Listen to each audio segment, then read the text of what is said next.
রবিবার দিন বাজারে গেছিল, সেদিন 4 রকমের মাছ নিয়ে এসছে। বুধবার পর্যন্ত সেই মাছ আমি রান্না করেছি, ভোলা, চিংড়ি, ইলিশ আর সবশেষে করেছি লোটে। তো হ্যালো ফ্রেন্ডস, গুড মর্নিং। কেমন আছো তোমরা সবাই? আশা করি খুব ভালো আছো। আমিও আগের থেকে অনেক ভালো আছি। আজ হচ্ছে বৃহস্পতিবার। ঘুম থেকে উঠেই ফ্রেশ হয়ে চলে গেছি কিচেনে। ওইদিকে ভাতটা তো হচ্ছে, এদিকে ডালও হয়ে গেছে।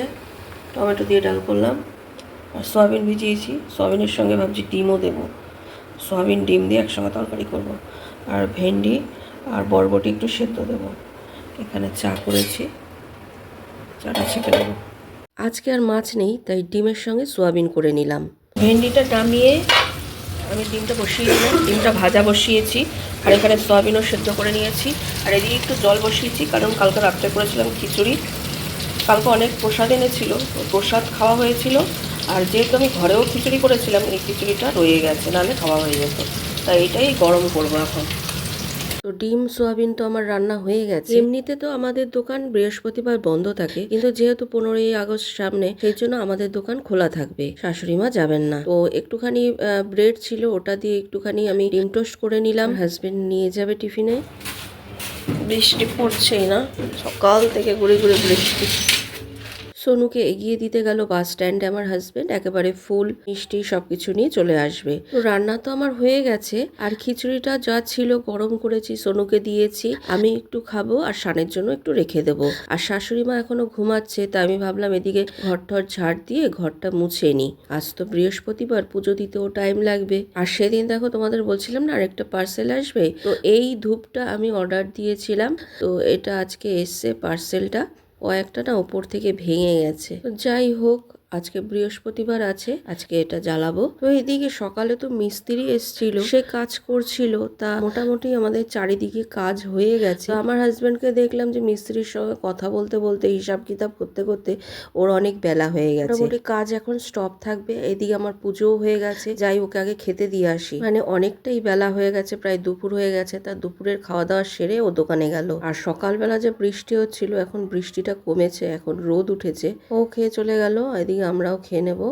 দেখো সন্ধ্যের সময় একটু চাউমিন বানাচ্ছি, শাশুড়ি মাও বাড়িতে আছে।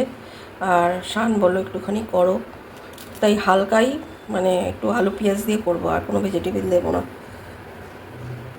যে জল বসিয়েছি, সেদ্ধ করব। আর রাতের জন্য আমি ভিজিয়েছি রাজমা রাজমা এটা করবো। আমি বাদাম দিয়ে দিই, আর সোনু আবার বাদাম দিয়ে খেতে খুব ভালোবাসে। ও এখনও যদিও আসেনি অফিস থেকে, তাও আবার শান ওর ঠাম্মু ভালোবাসে না, এই জন্য অল্প একটু দিলাম। আগের দিকে তুলে রাখবো ভেজে, পরে ওকে দিয়ে দেবো। শাশুড়ি মা ঘরে আছে তো, উনি চাউমিন খেলে আবার ডিম দিয়ে পছন্দ করে না, ওই জন্য আবার ডিম দেবো না। আমাদের জন্য করলে তখন আবার ডিম দিতাম, কিন্তু এর মধ্যে দিলে উনি আবার খাবে না, তাহলে আসতে গন্ধ লাগে।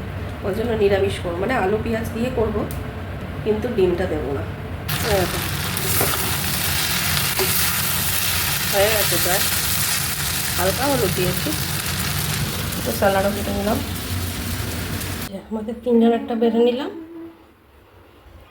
আর সোনুটা রেখে দিলাম। সোনু শান দুজনেই গেল জিমে।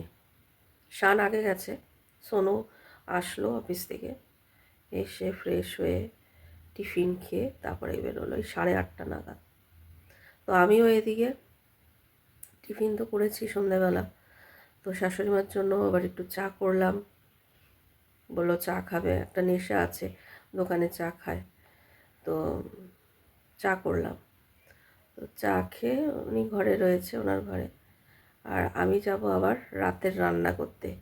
রাজমাটা সেদ্ধ করলাম।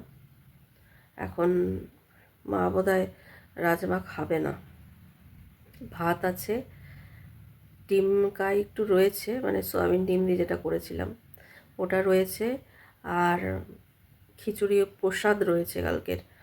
সকালবেলা যেটা গরম করলাম ওটা আমি করেছিলাম কালকে রাত্রিবেলা, মানে প্রসাদ নিয়ে এসছে কালকে অমাবস্যার পুজোর, মানে প্রসাদ নিয়ে এসছে, খিচুড়ি প্রসাদ, লাবড়া তরকারি। তো পাশাপাশি আরেকটা জায়গার থেকেও প্রসাদ নিয়ে এসেছিলো, মানে আসার পথে অনেক মন্দির টন্দির পড়ে তো, তো ওইখান থেকে দিয়েছিল আবার পোলাও পোলাও আর ধোকার তরকারি। আর খিচুড়ি যেখান থেকে এনেছে, খিচুড়ি, লাবড়া তরকারি আর পায়েস দিয়েছিল। এদিকে আমি আবার ঘরে করেছিলাম খিচুড়ি, বাঁধাকপির পকোড়া আর পাঁপড় ভাজা, আর ছেলেদের জন্য আবার ডিম সিদ্ধ করেছিলাম। তো এই করেছিলাম কালকে। তো এত প্রসাদ হয়ে গেছে, আর খিচুড়িও আমিও ঘরে করেছি। তো কোনটা ছেড়ে কোনটা খাবে? প্রসাদের বেশিরভাগটা সবাইকেই দিয়ে দিয়েছি। তো একটুখানি রয়েছে একটা বক্সে, বেশি না, অল্প একটু রয়েছে। আমি ভাবলাম ঘরে খিচুড়ি করেছি, এইটা তাহলে আর খাওয়া হবে না। তো প্রসাদ যদি অতটা না আনতো তাহলে ঘরেরটা খাওয়া হয়ে যেত। তো প্রসাদ খেয়ে সবাইকে অল্প অল্প ঘরেরটা দিয়ে অতটা মানে ছিল, সেটাই সকালবেলা আমি শান মানে টিফিনে খেলাম, আর সোনুকেও একটুখানি দিয়ে দিয়েছিলাম। আর প্রসাদের যেটা বক্সটা ওটা রয়ে গেছে। আর আমার হাজব্যান্ডকে আবার কালকে ব্রেড এনেছিল, ব্রেড ছিল, সেটা ওই ডিম দিয়ে করে দিলাম, ও টিফিনে নিয়ে গেল। আজকে আমাদের দোকান তো বন্ধ থাকে, কিন্তু যেহেতু 15ই আগস্ট সামনে, ওই জন্য মাল টাল তুলেছে, ওই জন্য দোকানটা খোলা। তারপরে আমার হাজব্যান্ড আবার পুজোর জন্য, দুর্গা পুজো চলে এসছে, তো তার জন্য দোকানে মাল তুলতে হবে, মহাজনের বাড়িতে যাবে। তো বললো ঠিক আছে আমি মাল আনতে যাব। আর দোকানে ওই দুই ভাই, দোকানের কর্মচারী দুটো ভাই, ওরা ছিল। আর শাশুড়ি মা আর যায়নি আজকে, হ্যাঁ, দোকানে। নাহলে শাশুড়ি মাও মানে ছুটির দিন থাকলে কি হবে, ছেলে যদি দোকান খোলে উনিও চলে যায়। তো আজকে যায়নি, বাড়িতেই রয়েছে। যাই হোক, এখন দেখি মা কী খাবে সেই বুঝে। আবার যদি বলে ভাত খাবো, দেখি ভাতের সঙ্গে কি খাবে, তাহলে আবার সেটা করতে হবে। আর যদি বলে যে না ভাতই খাবে, উনি উনি রুটি খাবে না, ভাতই খাবে, খিচুড়িও খাবে না, দেখি কি কী দিয়ে খায়। দেখো মশলাটা কষিয়ে নিচ্ছি, আর এই যে রাজমা সেদ্ধ করে নিয়েছি। দেখো এটা আমার হয়ে গেছে, আমি নামিয়ে নেব। দেখো শাশুড়ি মা বললো আলুর চচ্চড়ি খাবে, ওই জন্য আবার আলুর চচ্চড়ি বসিয়েছি, আর এদিকে বসিয়েছি প্রেশার কুকারে ভাত। দেখো রুটি করছি। আমার হাজব্যান্ডও চলে এসছে, এদিকে আলুর চচ্চড়ি হয়ে গেছে, রান্না বান্না হয়ে গেছে। আমার হাজব্যান্ডও চলে এসছে, আর সোনু শানও জিম থেকে চলে এসছে। আর ডিম সিদ্ধ করা হয়নি, রান্নার ডিম দুটো রয়েছে, কিন্তু রেখে দিয়েছি কালকের জন্য। হ্যাঁ কি ঘরে এখন এসছে, দুজনে স্নান করতে ঢুকবে ওই ভেতরে। ডিম ডিম সিদ্ধ এখন আবার বসাবে। খিচুড়িটা বার করলাম, কেউ যখন খাবে না আমি খেয়ে নেব। শাশুড়ি মা খাচ্ছে ভাত, আর দুই ভাই আর ওর বাবা খাবে। যাই হোক, খাওয়া দাওয়া সেরে বাসন টাসন মেজে নিয়েছি। 15ই আগস্টে সোনুর ছুটি থাকলেও কালকে তো অফিস আছে, সকালবেলা উঠে আবার ওকে রান্না বান্না করে দিতে হবে। আর শানও কলেজ যাবে, কারণ ওর পরীক্ষা আছে। তবে আজকের মতো ফ্রেন্ডস এখানেই শেষ করছি। Good night, tata.